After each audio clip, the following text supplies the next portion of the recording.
मी करेन कडक उपवास, मारेन वडाला फेऱ्या, मागून घेईल तुला माझ्यासाठी, पण तुला चालणार आहे का मी 7 जन्मांसाठी? या आणि अशाच प्रकारचे अनेक जोक्स, मीम्स, व्हिडिओज सध्या सोशल मीडियावर आपल्याला बघायला मिळतात. वटपौर्णिमेच्या निमित्ताने बायका मुली नटून थटून छान व्हिडिओज, फोटोज पोस्ट करतात. काही लोक तर अगदी वडाला उलटा फेऱ्या सुद्धा मारतात.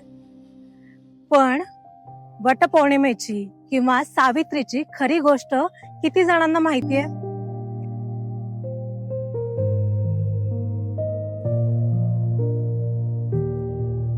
नमस्कार, मी अश्विनी आणि आज मी तुम्हाला सावित्रीची गोष्ट सांगणार आहे.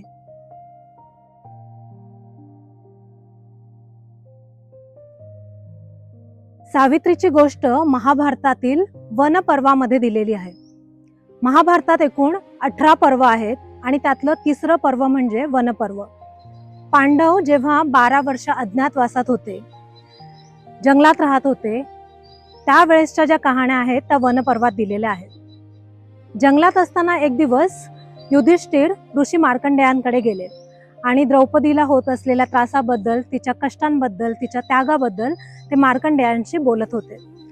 तेव्हा युधिष्ठिरांचं सांत्वन करण्यासाठी ऋषी मार्कंडेयांनी त्यांना सावित्रीची गोष्ट सांगितली. मद्र देशाचा राजा होता अश्वपती आणि त्यांची पत्नी माधवी यांना बरेच वर्ष अपत्य नव्हतं. अपत्य प्राप्तीसाठी त्यांनी अनेक व्रतवैकल्य आणि यज्ञयाग केले. त्यांनी सावित्री देवीची पूजा करायला सुरुवात केली. आता ही सावित्री म्हणजे सूर्यदेवाची पत्नी असं म्हणतात. सवित्रू हे सूर्याचं दुसरं नाव आहे आणि त्याची पत्नी होती सावित्री. आणि याच देवीच्या नावावरून सावित्रीचं नाव ठेवण्यात आलं सावित्री. सावित्री देवीच्या कृपेमुळे राजा अश्वपती यांना कन्यारत्नाची प्राप्ती झाली. हे कन्यारत्न त्यांनी अतिशय प्रेमाने वाढवायला सुरुवात केली. तिला सर्व प्रकारचं ज्ञान, सर्व प्रकारचं शिक्षण त्यांनी दिलं आणि सावित्री ही अतिशय तेजस्वी राजकन्या बनली. सावित्री जशी मोठी झाली तसा तिच्या लग्नाचा प्रश्न समोर उभा ठाकला. अनेक राजपुत्र तिच्या तेजासमोर फिके पडू लागले. तेव्हा राजा अश्वपतीनं सावित्रीला सांगितलं की तुझ्या आयुष्याच्या जोडीदाराची तू निवड कर. तू ज्याला निवडशील त्या मुलाशी मी तुझं लग्न लावून देईन. आता सावित्री विविध देशांचं देशभ्रमण करायला निघाली. देशभ्रमण करत असताना तिने अनेक ठिकाणं पाहिली, अनेक वरपरीक्षा घेतल्या आणि नंतर तिला सत्यवान भेटला. सत्यवान हा अतिशय तेजस्वी आणि हुशार राजपुत्र होता आणि सावित्रीनं ठरवलं की मी याच मुलाशी लग्न करेन. सावित्री जेव्हा आपला विवाह करण्याचा निर्णय आपले वडील अश्वपती यांना सांगत होती, तेवढ्यात तिथे नारद मुनी आले आणि नारद मुनी सांगू लागले, सत्यवान हा राजा द्युमत्सेन यांचा पुत्र आहे. राजा द्युमत्सेन हे अंध असून त्यांना त्यांच्याच नातेवाईकांनी लुबाडून राज्याबाहेर काढलं आहे आणि सध्या ते जंगलात राहत आहेत. आता अशी परिस्थिती ऐकून कुठल्याही मुलीने लग्नाला नकार दिला असता, पण सावित्री मात्र तिच्या निर्णयावर ठाम राहिली आणि तिच्या वडिलांनी जो तिला जे स्वातंत्र्य दिलं होतं तिचा वर निवडण्याचं, त्या स्वातंत्र्याचा त्यांनी आदर केला आणि तिच्या निर्णयाला त्यांनी सहमती दिली. आता याच प्रसंगात पुढे नारद मुनी सावित्रीला सांगतात की जो तुझा होणारा नवरा आहे सत्यवान, त्याला इथून पुढे फक्त 1 वर्षाचं आयुष्य लाभलेलं आहे. म्हणजे विवाहानंतर काहीच दिवसात तुला वैधव्य येईल, तू विधवा होशील. आणि हे ऐकून सुद्धा सावित्री न डळमळता आपल्या निर्णयावर ठाम राहिली. तिचे आयुष्याबद्दलचे विचार खूप सुंदर आहेत. ती म्हणते, जसे ढग येतात आणि जातात, जसा चंद्र कलेकलेने वाढतो आणि कमी होतो, तसंच आयुष्यात सुख येतं, दुःख येतं, ऐश्वर येतं आणि दारिद्र्यही येतं. पण अशा प्रत्येक प्रसंगात आपण आपल्या निर्णयांवर ठाम असायला हवं. आपल्या मुलीच्या निर्णयाचा आदर करताना राजा अश्वपती आपल्या मुलीचं स्थळ घेऊन सत्यवानाच्या वडिलांकडे जातात, जे जंगलात राहत असतात. तर आता इतकं श्रीमंत स्थळ, राजाचं स्थळ, राजकुमारीचं स्थळ येऊन सुद्धा जे सत्यवानाचे वडील आहेत ते त्यांना नम्रपणे सांगतात की तुमची राजकुमारी ही अतिशय सुलक्षणी राजकन्या आहे. तिचा विवाह तुम्ही कुठल्या तरी दुसऱ्या राजकुमाराशी करा, कारण आमचं राज्य गेलंय, मला अंधत्व आलंय आणि आम्ही असे जंगलात राहतोय. कदाचित आम्ही तुमच्या मुलीला सुखी ठेवू शकणार नाही. ते लग्नाला नम्रपणे नकार देतात, पण तरी सुद्धा सावित्री आपला हट्ट काही सोडत नाही. ती आपल्या निर्णयावर अडून बसते आणि विवाह करेल तर सत्यवानाशीच असं निक्षून सांगते.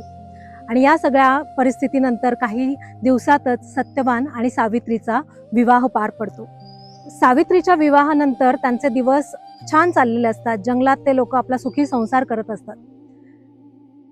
काही दिवसानंतर नारद मुनी पुन्हा सावित्रीकडे येतात आणि तिला सांगतात, आता तुझ्या नवऱ्याच्या आयुष्याचे फक्त 4च दिवस शिल्लक राहिलेले आहेत.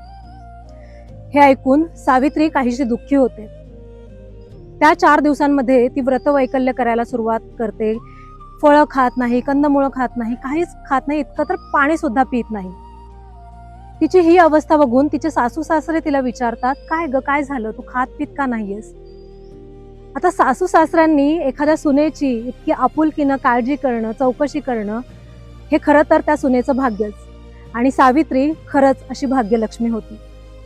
आता कथेचा तो भाग येतो जो आपल्या सगळ्यांनाच माहिती आहे. ठरल्याप्रमाणे सत्यवानाचा मृत्यू होतो.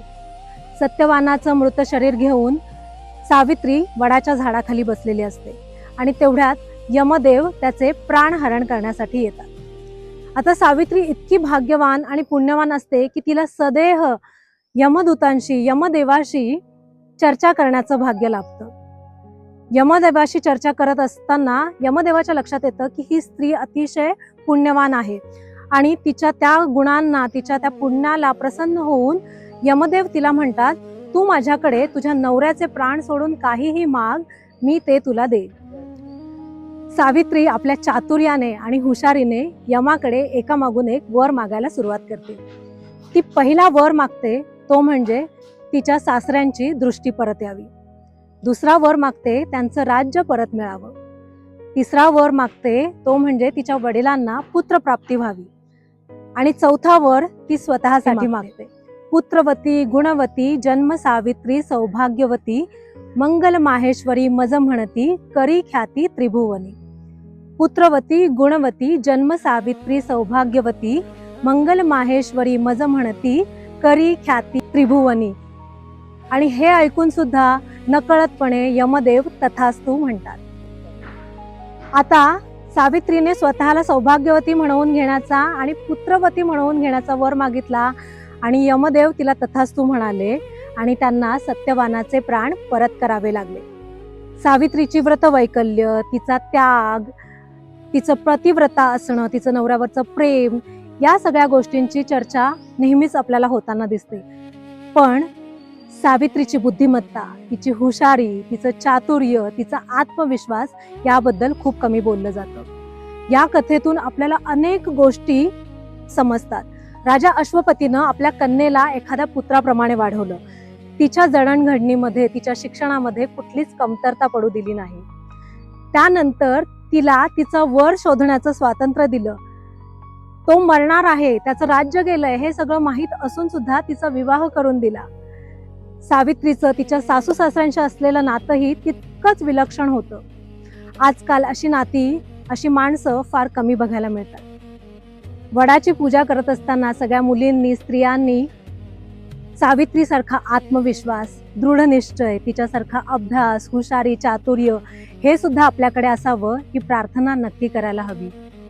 सगळ्याच आई वडिलांनी आपल्या मुलींना सावित्रीसारखं वाढवायला हवं आणि सगळ्याच सासू सासऱ्यांनी आपल्या सुनांना राजा द्युमत्सेनाप्रमाणे प्रेम द्यायला हवं. आणि हीच आजच्या काळाची गरज आहे. वट सावित्री किंवा वडाची पूजा करत असताना आपण निसर्ग प्रेमही शिकतो. वड हा एक असा वृक्ष आहे जो शेकडो वर्ष जगतो आणि म्हणूनच आपल्या संस्कृतीनं वडाची पूजा करण्यासाठी हे एक निमित्त शोधून दिलं असावं कदाचित. वटपौर्णिमेच्या मागे या अशा अनेक गोष्टी दडलेल्या आहेत आणि जेव्हा आपण वडाची पूजा करतो तेव्हा नक्कीच या सगळ्या गोष्टी आपण समजून घ्यायला हव्यात. या कथेमधून किंवा सावित्रीच्या या गोष्टींमधून तुम्हाला काय समजलं ते तुमच्या प्रतिक्रियांमधून नक्की कळवा. अजूनही आपल्या चॅनलला तुम्ही सबस्क्राईब केलं नसेल तर नक्की सबस्क्राईब करा आणि अशा नवीन नवीन गोष्टी नक्की पहा. थँक्यू.